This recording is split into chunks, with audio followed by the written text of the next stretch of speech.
The Vivo Nex S is that sweet-looking bezel-less Android smartphone with the motorized pop-up front-facing camera and in-screen fingerprint scanner. Probably the most futuristic smartphone we've tested so far this year. Even though it looks epic from the outside, I'm honestly more excited to take this one apart and review it from the inside. But, like always, we gotta test it first while it's all in one piece. Let's get started.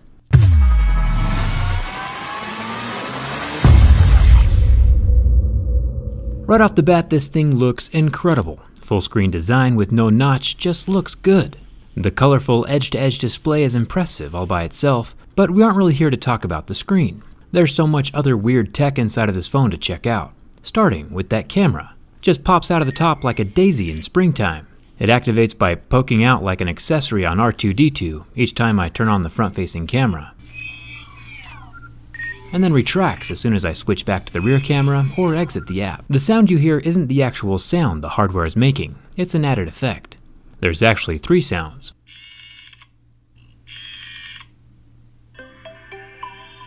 I'm going to leave mine muted, but if you're looking to impress your friends or show off the mechanical extremity of your phone, the extra sound is a nice effect. The extended camera niblet does feel very solid. There is no wiggle to the block, and when I press down hard on that camera, it'll dip in for just a second and come back up, or retract all the way if I press in too hard.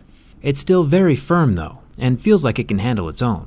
The only way to know for sure will be to see how solid those tracks are from the inside and see how the lifting mechanism is made. But for now, it seems like it can handle normal abuse. Even when I try to hold the camera out while it's pulling itself inside, the first time the motor is strong enough to yank the camera from my grip, but the second time the gears spin for a second and then succeed in pulling it back. It's surprisingly strong. Thumbs up for that. We'll come back to the front camera in a second, but now let's see what else the phone has to offer. It's definitely nice of Vivo to include a plastic screen protector on both sides of the phone. Any protection is good protection. Now we can start with the scratch test. There is no mention of Gorilla Glass on this Nex S, but since we've made it past the level 3 pick, we know the screen is not plastic. We start seeing scratches at a level 6, with deeper grooves at a level 7, meaning we're looking at tempered glass. Sapphire would be a level 8, unless of course it's Apple Sapphire, that's still level 6.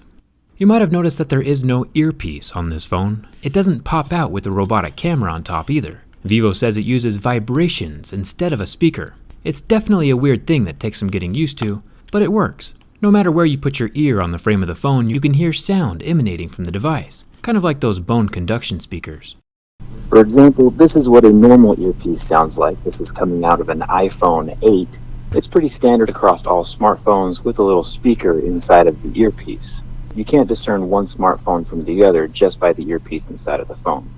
Unless, of course, there is no earpiece speaker inside of the phone.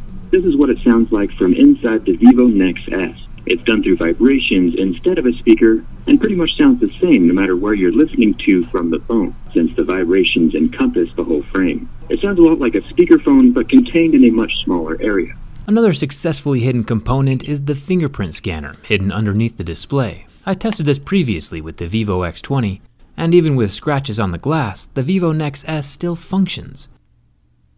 Hiding the scanner under the screen is pretty impressive, technologically and physically. I made a super in-depth video on what that particular component looks like with the Vivo X20. It's pretty magical. With a close-up look at this Nex display, you can't even see where the scanner is hidden, so they're doing a pretty good job. The sides of the phone are made from metal, including the volume button and power button.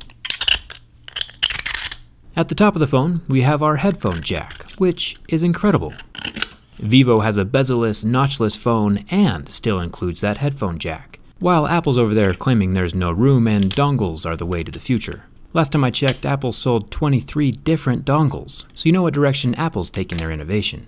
Taking a closer look at the front-facing 8-megapixel camera, the metal housing is solid, with no loose movements in any direction. The camera lens is made from glass, which is important, because aluminum is lower on the hardness scale than glass is, which means no matter how many times the lens extrudes out of the phone, it won't ever get scratched up by the metal right next to it, even if it ends up rubbing a bit. A scratched up camera lens would be annoying. The back of the camera has more metal, and a little auto-lifting logo on the back. I'm still excited to see it from the inside, but I'll be patient. This phone is not water resistant, by the way. The Vivo Nex has a textured assistant button on the side. This guy's name is Jovi. I don't know what his competency level is compared to Bixby, Siri, or Google, but he is there permanently. The bottom of the phone has our standard USB-C charging port and the dual SIM card tray.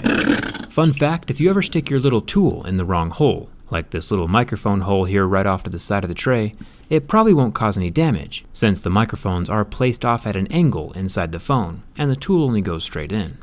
The psychedelic back panel is pretty intense. Instead of Vivo just picking one color, we get all the colors. It is glass, which makes me think that a clear phone might be a real possibility. I'll have to give that a try. Let me know in the comments if you want to see that one. One thing I would change is that this camera setup is doing the whole depth sensor blurred background thing. I still prefer an extra telephoto or wide-angle camera lens over a blurred background feature.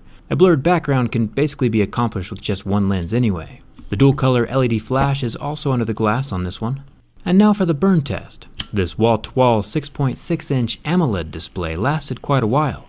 My burn test is basically a mandatory yet semi-pointless stepping stone to get to the next event, kind of like what algebra is to graduation. The next lasted an impressive 16 seconds under the heat from my lighter, which coincidentally is about how long I lasted in math class.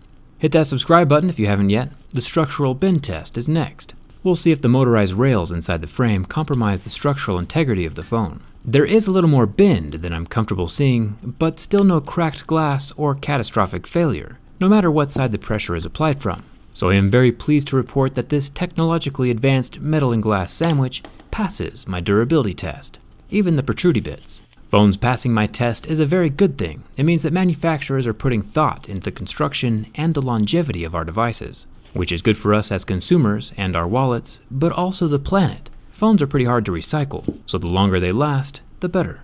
Now we just need Vivo to bring their stuff here to the United States. Only China, India, Russia, Malaysia, Hong Kong, and Taiwan get the cool phones at the moment. No US or UK, unfortunately. I'll keep the description updated if that changes, and come hang out with me on Twitter and Instagram. Thanks a ton for watching, and I'll see you around.